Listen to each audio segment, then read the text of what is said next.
In the grim darkness of the far future, we watch. There are forces in the universe that make the ruinous powers look like petulant children throwing tantrums in the dark. Powers that existed before the warp knew corruption, before the Emperor walked Terra as a golden god. Today's story asks a question that should never be answered. What happens when one of those powers decides the Imperium needs to learn the punchline to a joke 10,000 years in the making? This is the tale of how a trickster god from beyond reality itself nearly brought the Imperium to its knees. Not with armies, not with daemons, but with the most dangerous weapon ever conceived. The truth, wrapped in lies, wrapped in more truth, until no one could tell the difference. Our story begins through the eyes of Inquisitor Khalida Vex of the Ordo Hereticus, a woman who has spent 40 years burning heretics and purging the tainted. If you hunger for more tales from the grim darkness where there is only war, smash that subscribe button. The Emperor protects those who keep his stories alive in the long night. Khalida didn't believe in coincidences. In 4 decades of service to the Golden Throne, she'd learned that patterns always meant something, usually something that required purging with promethium and prayer. So when 17 separate astropathic choirs across 3 subsectors began reporting the same impossible message, she knew the Imperium faced something unprecedented.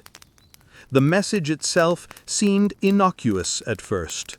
A simple broadcast repeating across Vox channels and astropathic relays. Ask yourself why. 3 words, nothing more.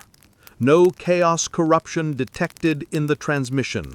No warp taint markers. No demonic resonance.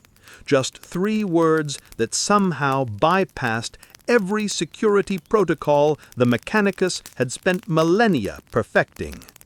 She stood now in the astropathic chamber aboard her vessel, the Unshaken Faith, watching her senior astropath convulse as he channeled the message again. Interrogator Mavic stood beside her, his augmetic eye cycling through spectral analysis modes, searching for corruption that wasn't there. Inquisitor, the astropath gasped, blood trickling from his sealed eye sockets.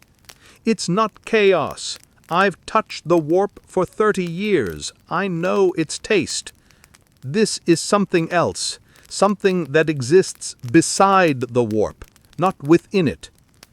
Heresy takes many forms, Khalida replied, her voice carrying the cold certainty of absolute faith. Continue the analysis. But even as she spoke, she felt the first tendrils of doubt creeping in, not in her faith, never that, but in her understanding of the enemy.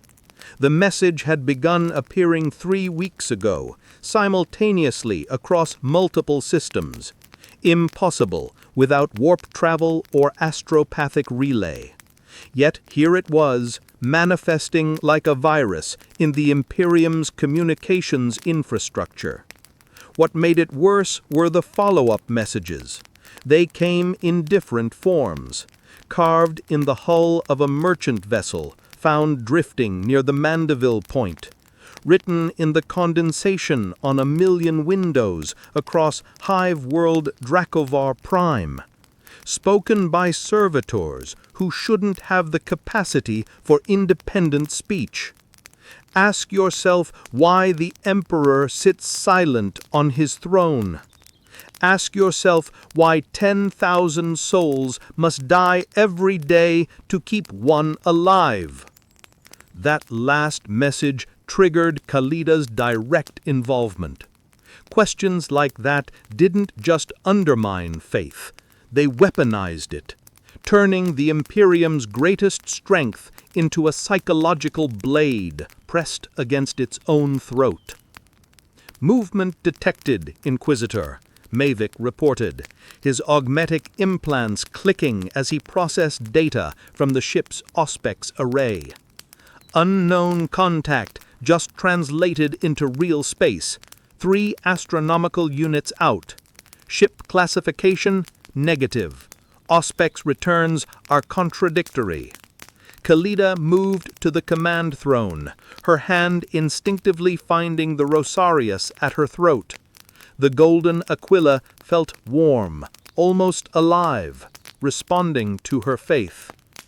On the hololithic display, the contact resolved into something that made her tactical implants scream warnings. The vessel existed in multiple states simultaneously. Her Auspex showed it as impossible. Her auger arrays detected technology beyond comprehension. Her spiritual sensors registered it as pure psychic manifestation. All readings were correct. All readings were impossible.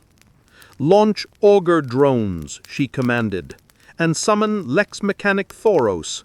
I want every scrap of data analyzed." As her crew scrambled to obey, the Vox system crackled to life without authorization. The voice that emerged was male, cultured, with an accent that belonged to no world in the Imperium. Inquisitor Khalida Vex, 43 years of service, 723 confirmed heretics purged. The voice paused. "You're exactly who I wanted to talk to. Tell me, have you ever wondered if you're the hero of this story, or just another fanatic serving a corpse's dream?" Khalida's finger hovered over the weapon's authorization rune. "Identify yourself. By what right do you broadcast heresy across Imperial space?" The laughter that answered chilled her blood more than any demonic scream ever had. "I am Loki, Lawfason, and I don't need rights. I'm not here to conquer your Imperium. I'm here to ask it questions it's been too terrified to answer for 10,000 years." The contact vanished from the Auspex. But Khalida Vex now understood the Imperium faced an enemy unlike any before, one that didn't want to destroy humanity's faith, but to make it examine itself. The heresy spread like a plague, but not through the warp. That was what terrified Khalida most. She could fight chaos. She understood corruption, the telltale signs of taint, the progressive deterioration of faith, the physical mutations that marked the damned. This was different. This was surgical. Within 2 weeks of Loki's first broadcast, 14 worlds reported civilian unrest. Not rebellion, not riots, just questions. Workers in manufactorums pausing at their stations, asking supervisors why they toiled 16 hours daily while tech priests hoarded knowledge. Guardsmen in training asking their commissars why desertion earned execution when incompetent officers faced mere reprimand. Ecclesiarchy priests finding congregations that listened politely to sermons, then asked uncomfortable questions about doctrine afterward. The administratum called it philosophical contamination. Khalida called it what it was: precision heresy, engineered to exploit every crack in the Imperium's foundation. She studied the reports in her sanctum, surrounded by picked captures and data slates. Interrogator Mavic stood at attention, his augmetic fingers clicking nervously, a tell he'd never managed to eliminate. "The pattern is clear," she said, pointing to a hololith displaying infection vectors. "Loki isn't broadcasting randomly. He's targeting worlds with specific characteristics, high literacy rates, diverse populations, recent contact with Xenos species. He's selecting for populations capable of critical thought. Then we isolate them, Mavic suggested. Quarantine protocols. Cut their astropathic communications. He doesn't need astropaths. Khalida pulled up another report. Watch this. The picked capture showed a manufactorum on Golan Secundus. 3,000 workers assembling lasgun power packs in perfect synchronization, until every Vox speaker in the facility activated simultaneously. Loki's voice emerged, not threatening, not demanding, simply conversational. You've assembled 4 billion power packs in your lifetime. Do you know where they go? Who uses them? Whether your labor serves the Emperor's vision or merely feeds an endless war that benefits those who've never held a lasgun themselves? The workers hadn't rioted. They'd simply stopped, sat down, and started talking to each other. Within 6 hours, production dropped 40%. Within 12, the arbites were called in. Within 24 hours, 3 workers were dead, 17 injured, and the rest had returned to their stations, but the damage was done. They'd tasted doubt. He's using the Imperium's own rhetoric, Khalida continued. Every message references Imperial doctrine, Imperial history, Imperial heroes. He's not introducing foreign concepts. He's asking why the Imperium doesn't live up to its own stated values. Mavic's jaw tightened. That's remarkably sophisticated for a Xenos entity. Because he's not Xenos, the voice came from the doorway. Lex Mechanic Thoros entered, his robes swishing over augmetic legs. Half his face was replaced by analytical cogitators, currently cycling through streams of data. I've analyzed every fragment of Loki's transmissions, the linguistic patterns, the cultural references, the psychological manipulation techniques. They're not Xenos, not human, not even chaos-derived. They're something else entirely. Explain, Khalida demanded. Thoros interfaced directly with her hololith, projecting complex formulas. His broadcasts exist outside normal causality. They're not transmitted through the warp or real space. They manifest simultaneously across multiple locations, as if the concept of distance doesn't apply to him. The Mechanicus has theoretical frameworks for such phenomena, but they're largely dismissed as mathematical curiosities. Theory is irrelevant, Khalida said. Can we stop him? Unknown, but I can tell you what he's doing. Thoros highlighted specific message clusters. He's not trying to convert people to chaos or Xenos worship. He's making them aware of contradictions. The Imperium preaches unity while enforcing rigid hierarchies, claims to protect humanity while treating human lives as currency, venerates the Emperor's vision while potentially betraying it daily through practical governance. Khalida felt ice in her veins. You're suggesting he's telling the truth? I'm suggesting he's mixing truth with implication, creating a weapon more dangerous than any bolter. Thoros met her gaze with his remaining human eye. People who believe lies can be corrected with facts.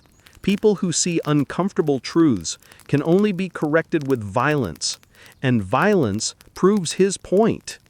The Voxcaster on Khalida's desk activated without input. Loki's voice filled the sanctum, smooth and amused. Inquisitor, still trying to understand the puzzle? Here's a hint. I'm not your enemy. I'm your mirror. Every question I ask, your citizens were already thinking.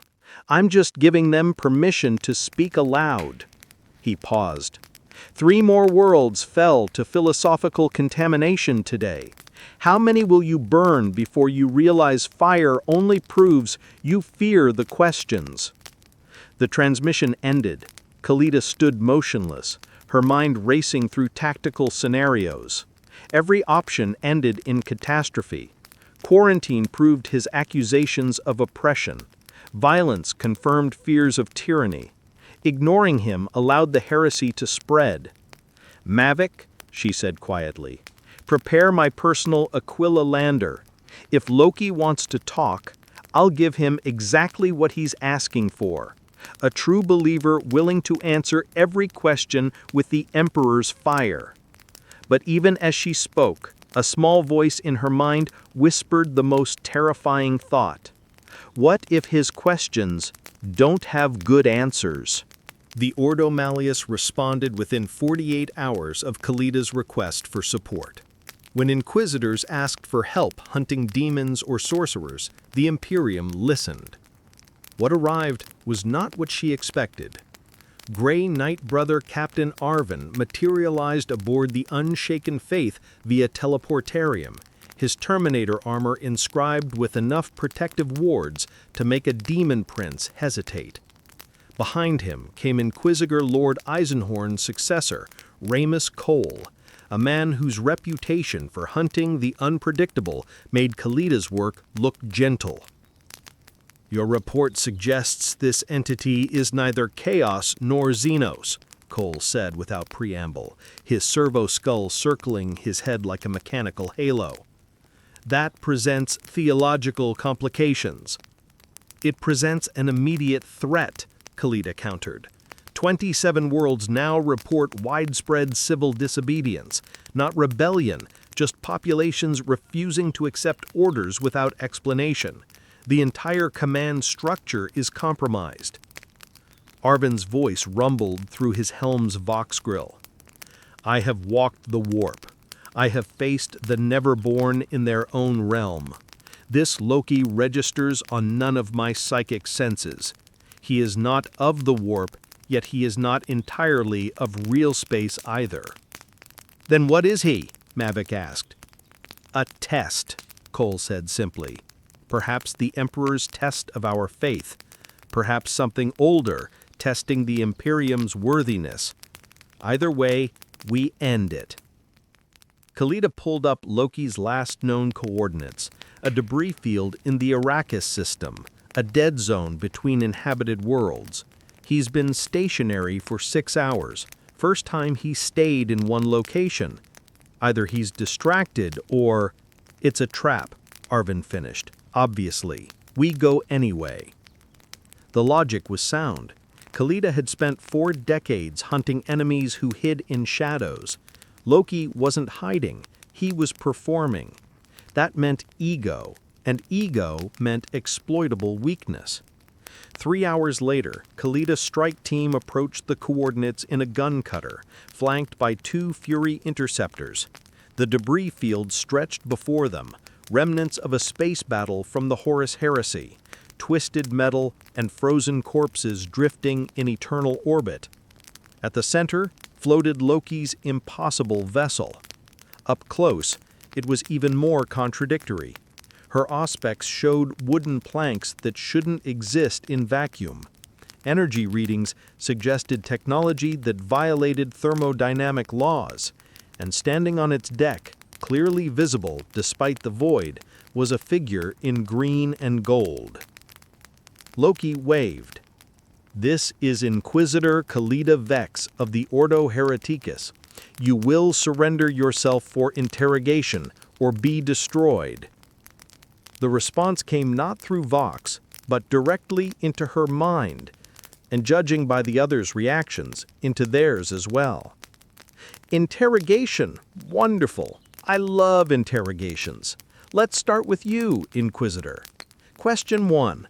How many innocent people have you killed in the name of protecting the Imperium from dangerous ideas?" Kalida's hand moved to her bolt pistol. "I have purged only the guilty." "Ah, but who decides guilt? You? Your doctrine? Let me guess. Anyone who questions imperial authority is automatically guilty, which makes your answer tautological. You kill people who disagree with you, then define disagreement as guilt." The voice in her head carried that infuriating amusement. "It's elegant, really. Circular, but elegant.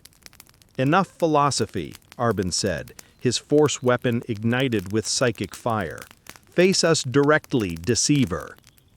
As you wish. Loki appeared on the gun-cutter's exterior hull, standing in hard vacuum without protection, his appearance shifting between human and something else. Horns, then no horns, Asgardian armor, then simple robes, then back again. He looked at each of them through the viewport, his smile never wavering. A gray knight, 2 inquisitors, and an interrogator. The Imperium sends its best to silence 3 words. Ask yourself why. He tapped the viewport. Tell me, brother captain, how many of your order's secrets would devastate the common faithful if revealed? Inquisitor Cole, how many worlds have you deemed acceptable losses? And you, Khalida, when did you last question an order from above? I serve the Emperor, Khalida said, her voice steady, despite the wrongness of Loki's existence. I need no other justification. The Emperor. Yes, let's discuss him. A man who conquered the galaxy, who claimed he wasn't a god while demanding worship, who built an empire on reason, then filled it with superstition, who sacrificed his own sons to ambition, then acted surprised when they rebelled.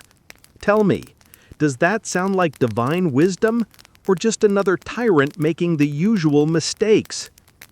Arven moved faster than physics should allow, teleporting outside the gun cutter, his nemesis force weapon swinging towards Loki's neck.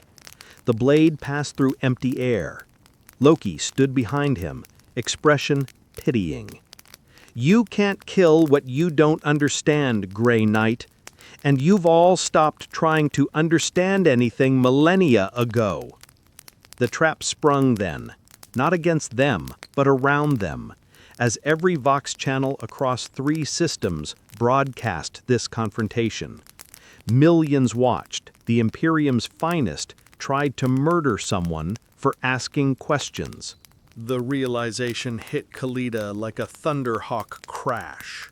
Every sensor on the gun cutter, every relay back to the unshaken faith, every astropathic choir in range, all broadcasting this confrontation across Imperial space. Loki hadn't just baited them into a trap, he'd turned them into propaganda. Cut the feeds, Cole shouted. But Lex Mechanic Thoris was already shaking his head, his cogitators smoking from overload. I can't. The transmission isn't using our equipment, it's using everything. Every Voxcaster, every picked screen, every data slate within 3 sectors is showing this. He's hijacked the Imperium's entire communications infrastructure. On a billion worlds, citizens watched their protectors face a being who stood in hard vacuum and smiled, who asked questions instead of making threats, who looked remarkably reasonable compared to the armored warriors trying to kill him for speaking. Loki spread his arms, addressing not just the strike team but his vast audience. Citizens of the Imperium, witness your guardians. I've committed no violence, conquered no worlds, killed no one. My crime, asking why you accept suffering as inevitable when your emperor once promised a better future. Lies, Arvon's voice boomed through external speakers. The Emperor's vision lives in every loyal world, every faithful servant. Does it? Loki gestured, and hololithic images materialized around him, pulled from Imperial records, undeniable and sourced. A hive world where workers died at 40 from toxic exposure. A forge world where children were converted to servitors to meet production quotas. A feudal world where nobility claimed the emperor's blessing while population starved. These are your worlds, your Imperium. Show me the emperor's vision in this. Khalida felt the moment shifting, sliding away from certainty into chaos. Every image was real, every atrocity documented in Imperial records that no civilian should ever see. Loki wasn't lying, he was revealing. "The Imperium is humanity's only defense," she said, projecting her voice to match his broadcast reach. "Without structure, without sacrifice, we fall to chaos, to xenos, to extinction. You offer criticism without solutions." "No."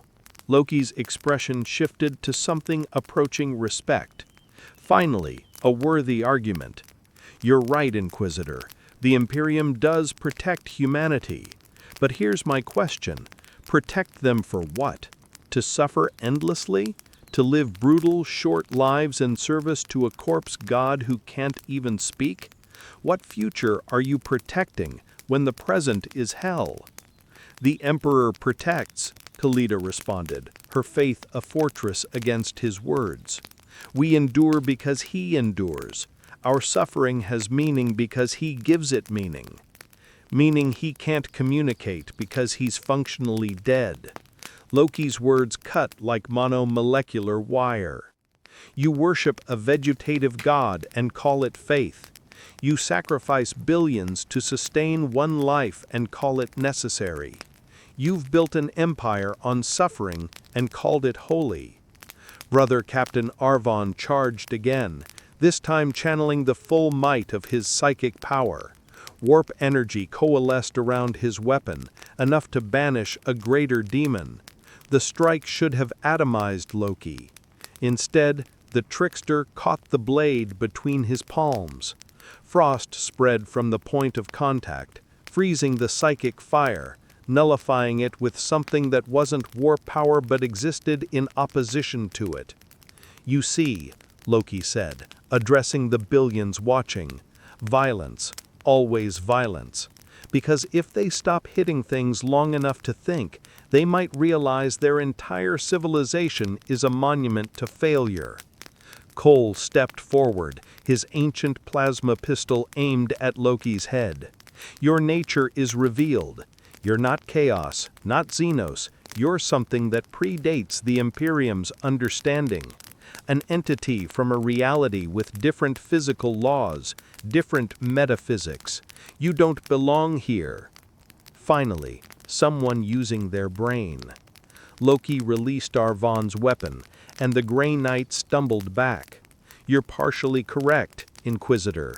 I come from a place where gods walk among mortals, where power doesn't require worship, where individuals matter more than collectives. And I'm here because your Imperium is a cosmic joke that stopped being funny. Then why not destroy it?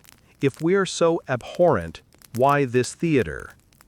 Loki's smile returned, but it carried genuine warmth this time.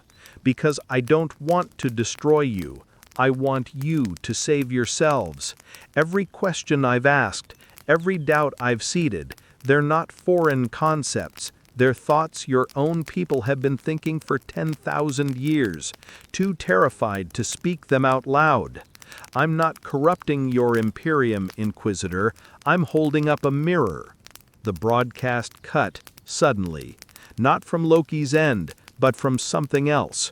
Every screen across 3 sectors went white, then gold, then filled with a single symbol, the Aquila. Terra had noticed, and the god Emperor, silent for 10,000 years, was about to make his position known. The Astronomicon pulsed with an intensity that made every psyker in the sector scream. Reality itself bent toward the throne world. Something ancient and terrible was waking up.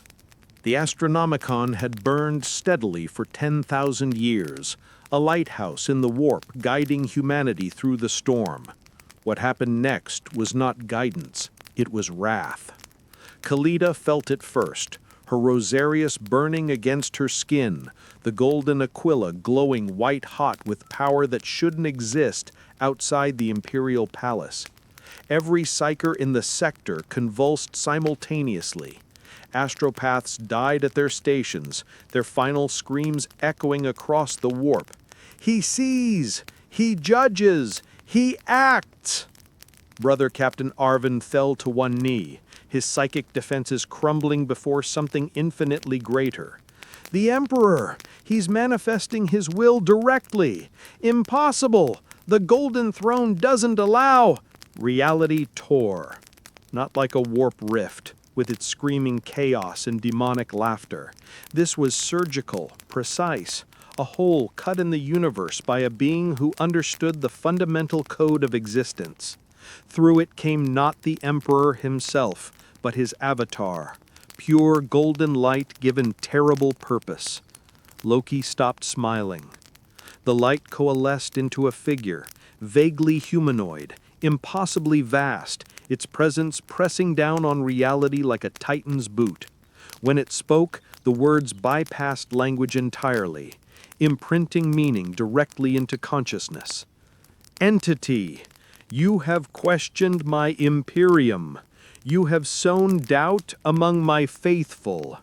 You claim to hold up a mirror. Very well, let me show you what I see. The golden light exploded outward, and suddenly Khalida wasn't on the gun cutter. None of them were. They stood in a vision, no, a memory, watching the Emperor during the Unification Wars. She saw him weep over the bodies of children killed in atomic fire, saw him rage against old night's darkness, saw him make the choice, become a tyrant to save humanity from extinction or remain pure while billions died. I chose survival. The Emperor's presence thundered. I chose pragmatism over principle. I chose to become the monster necessary to preserve the species. Judge me if you will, trickster, but know that every horror you've revealed, I authored knowingly. Loki's form flickered, his confidence shaken for the first time. You admit it then? You built an empire of suffering deliberately? I built an empire that endures. In a galaxy filled with horrors beyond your comprehension, humanity survives. That is nothing. The vision shifted. Khalida saw the war in heaven, when the Catan and Old Ones nearly destroyed reality itself, saw the birth of chaos when the Eldar's depravity tore open the eye of terror, saw 1,000 extinct species, each destroyed by forces that made the Imperium's cruelty look merciful by comparison. This is the truth you've been hiding from them, Loki said, his voice tight, that the universe is worse than they imagine, that your tyranny is somehow the gentle option. Yes, because hope without context is delusion. They endure because they must. They suffer because the alternative is extinction. Khalida found her voice, small against the cosmic powers arguing before her. Then why not tell them? Why not let humanity choose with full knowledge? The Emperor's avatar turned toward her, and for a moment she felt his full attention, the weight of 40,000 years of memory, strategy, and sacrifice. Because most cannot bear it. The strong become nihilists. The faithful become fatalists. Ignorance is not kindness, but it is survival. Or control, Loki countered, his defiance returning. You've confused "they can't handle it" with "I can't risk them choosing differently." You've trapped humanity in amber, calling it protection. The golden light intensified until Khalida had to look away. When she could see again, the Emperor's avatar had changed. It showed his form on the golden throne, rotted, skeletal, barely alive, sustained by 10,000 psychic sacrifices daily, conscious but unable to act, watching his Imperium decay while he held back the warp through will alone. You want me to justify my choices? I cannot. They are indefensible by any moral standard, but they are necessary by every practical one. This is the bargain I made. My damnation for humanity's continuation. Loki was silent for a long moment. When he spoke, the mockery was gone. That's the most honest thing I've heard since arriving in this miserable universe. But honesty doesn't make it right. No, it makes it real. The vision collapsed. They were back on the gun cutter, but everything had changed. The broadcast had carried that exchange across the Imperium. Billions had witnessed their God Emperor admit to unforgivable acts committed for understandable reasons.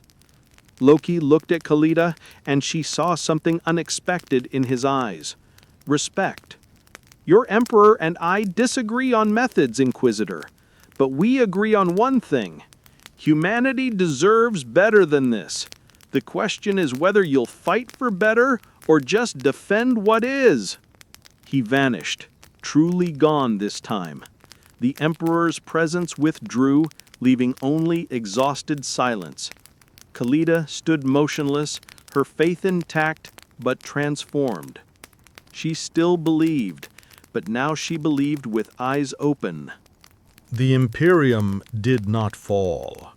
That would have been too clean, too simple. Instead, it transformed in ways both subtle and profound, ripples spreading from a stone cast into still water. In the weeks following what became known as the Divine Interrogation, 17 worlds petitioned for governance reforms. Not rebellion, petitions, filed through proper channels, citing the Emperor's own admission that pragmatism must evolve with circumstance. The administratum, terrified of appearing to contradict the God Emperor's words, granted minor concessions. Workers' shifts reduced by 1 hour. Arbitrators required to file justification reports for executions. Small changes, but changes nonetheless. Khalida Vex returned to her duties, but she returned changed. She still burned heretics, still purged the tainted, still served with absolute faith, but now she asked questions first, required evidence, sought context. Her purge counts dropped by 30%. Her success rate at preventing heresy before it required fire increased by 50%. The Inquisition quietly divided into 2 philosophical camps: the absolutists, who insisted the Emperor's words were metaphorical, that nothing should change, and the pragmatists, who took him at his word, that survival required evolution, not stagnation. Neither group won. Both were necessary. Loki never returned, but his questions remained. They spread through the Imperium like a virus that couldn't be purged because it was never a disease, just thoughts that had always existed, now given permission to breathe. Imperial commanders found themselves justifying orders they'd once issued by reflex. Tech priests debated whether hoarding knowledge served the omniscia or just themselves. Even space marines, transhuman and beyond mortal doubt, found themselves contemplating whether their father's vision still lived in their actions. The galaxy remained just as hostile. Chaos still gnawed at reality's edges, Xenos still threatened from every vector, but humanity faced these threats with something it had lost millennia ago: the ability to question itself without self-destruction. On Terra, in the depths of the Imperial Palace, the Emperor remained silent on his golden throne. But those few with the psychic sensitivity to touch the edges of his consciousness reported something unprecedented: the faintest sense of approval, as if he'd been waiting 10,000 years for someone, anyone, to force the Imperium to look at itself honestly. Perhaps that had been Loki's purpose all along, not to destroy faith, but to test whether it could survive truth. The Imperium had passed that test, barely, emerging scarred, but stronger for the questioning. Khalida stood in her sanctum aboard the Unshaken Faith, looking at a new addition to her wall of citations and commendations. A simple data slate, its screen displaying 3 words she'd carved there herself, as a reminder. Ask yourself why. Not as heresy, not as doubt, but as duty. Because faith that feared questions was just dogma, and dogma was what had nearly destroyed the Imperium from within. She activated her Voxcaster, broadcasting orders to her fleet. New assignment received. Suspected Gina Stealer cult on Validus Prime. Prepare for deployment, and send diplomatic envoys first. Let's determine if this is corruption or just desperation before we commit to purging. Mavic raised an eyebrow. The old protocols would have us burn first, investigate after. The old protocols, Khalida said quietly, produced the Imperium that Loki found worth mocking. We can do better. We must do better. The Emperor himself admitted as much. Outside her viewport, the Astronomicon burned steady and true, guiding humanity through an endless night. But perhaps that light burned a little warmer now, a little more hopeful, sustained not just by sacrifice, but by the possibility, however distant, that suffering might not have to be eternal. The Emperor protects, yes, but he also expects his servants to think, to question, to evolve, because an Imperium that cannot change is already dead, no matter how many hearts still beat within it. In the grim darkness of the far future, there is only war. But now, at least, humanity fights with eyes open, knowing the cost, accepting the burden, but refusing to call horror holy simply because it's familiar. And somewhere, in a reality adjacent to this one, a trickster god smiled and moved on to his next story, satisfied that he'd left this universe slightly better, or at least more honest, than he'd found it.